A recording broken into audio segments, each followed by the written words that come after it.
Hello again, kembali lagi bersama saya di sini, Immanuel Santoso dengan NPM 211100064. Video ini akan ada kesinambungannya dengan video saya 2 minggu yang lalu.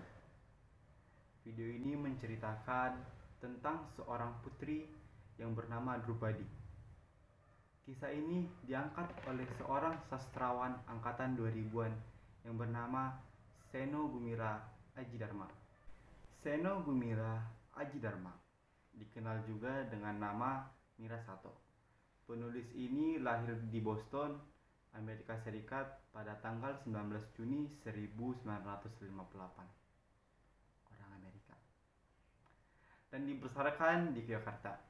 Kegiatan berkesenian dimulainya saat berusia 17 tahun dengan bergabung bersama grup teater alam yang dipimpin oleh Azwar Ain. Sejak itu, ia terlihat serius di dunia kesenian, khususnya kesusastraan dengan menghasilkan karya tulis dalam bentuk puisi, cerita pendek maupun esai. Di tahun 1977, Seno hijrah ke Jakarta dan kuliah di Departemen Sinematografi Lembaga Kesenian Jakarta dan kini disebut sebagai Institut Kesenian Jakarta. Ia juga bekerja sebagai wartawan lepas surat kabar Merdeka.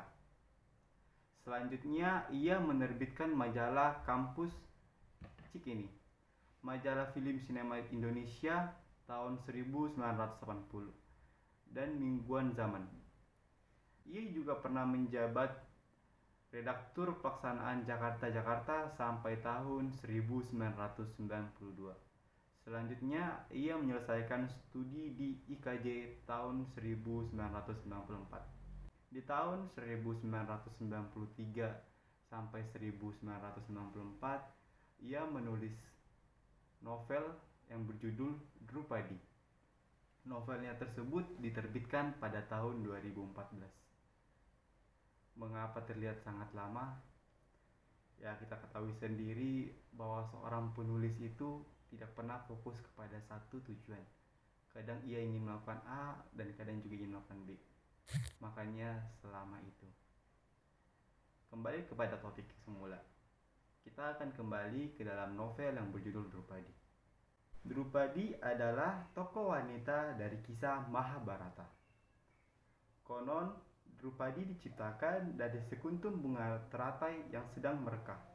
Itulah sebabnya ia memiliki kecantikan yang tiada terkira. Banyak ksatria dari seluruh penjuru yang memperebutkan dirinya. Hingga suatu hari, Drupada, ayah dari Drupadi, menyelenggarakan sayembara untuk mencari pasangan bagi putrinya. Sayembara tersebut ia lakukan dengan melakukan kompetisi memanah. Seorang bangsawan yang bernama Karna, putra dari kaisar, berhasil memanah sasaran.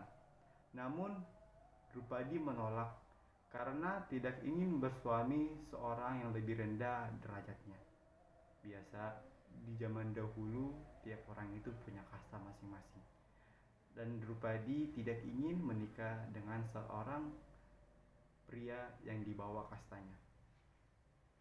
Dan di kehidupan selanjutnya, Arjuna, kesatria Pandawa yang saat ini menyamar sebagai Brahma, berhasil menangkan sayembara. Namun Arjuna menolak menikah dengan Drupadi. Sebaliknya, ia mempersembahkan Drupadi untuk kakaknya yang bernama Yudhishthira. Yudhishthira yang tidak mengikuti pertandingan menolak permintaan Arjuna dan memberikan Drupadi untuk saudara Pandawa lainnya. Namun mereka semua menolak. Dewi Kunti, ibu kesatria Pandawa, akhirnya memutuskan untuk menikahi Drupadi dengan kelima putra, yaitu Yudhishthira, Arjuna, Bima, Nakula, dan Sadewa. Arjuna adalah kesatria Pandawa yang paling dicintai oleh Drupadi. Diceritakan bahwa Drupadi bersama kelima suaminya tinggal dalam istana yang mewah. Saudara Pandawa lainnya yang bernama Kurawa Duryodhana merasa iri dengan keberuntungan Yudhistira. Akhirnya dibuatlah sebuah rencana yang mengakibatkan Yudhistira tidak hanya kehilangan harta, istana, dan kerajaannya, namun juga saudara-saudara Pandawa lainnya beserta Drupadi. Pandawa mengalami kejatuhan, kehilangan kehormatan dan kemerdekaan mereka sebagai manusia. Istri mereka Drupadi dihina oleh Kurawa, terhina, terlunta-lunta, dan terusir adalah derita yang harus ditanggung Drupadi. Di dalam masa pengasingan bersama kelima suaminya, namun Drupadi tak tinggal diam. Ia melakukan perlawanan melalui kata-kata, doa, dan mantra yang pada akhirnya membawa kemenangan bagi Pandawa. Demikianlah isi dari novel yang berjudul Drupadi. Yang dapat kita ambil dari novel tersebut adalah Drupadi menggambarkan sosok wanita cerdas yang dengan kekuatan dan kelembutannya mampu memberi perlawanan atas penghinaan yang dilakukan Kurawa. Kisah Drupadi dalam buku ini juga menggambarkan bentuk pengabdian Drupadi kepada hidup yang dilakoninya. Peranannya sebagai istri dari 5 kesatria Pandawa membawa Drupadi kepada kebahagiaan dan kesengsaraan yang tidak terpeti. Namun demikian, ia tetap bersetia kepada takdir yang telah menentukan jalan kehidupannya. Novel tersebut juga menyediakan satu kata-kata bijak untuk kita para pendengarnya, yang berisi, maka hidup di dunia bukan hanya soal kita menjadi baik atau menjadi buruk, tapi soal bagaimana kita bersikap kepada kebaikan dan keburukan itu. Saya Immanuel Santoso, mohon pamit undur diri. Shalom, terima kasih.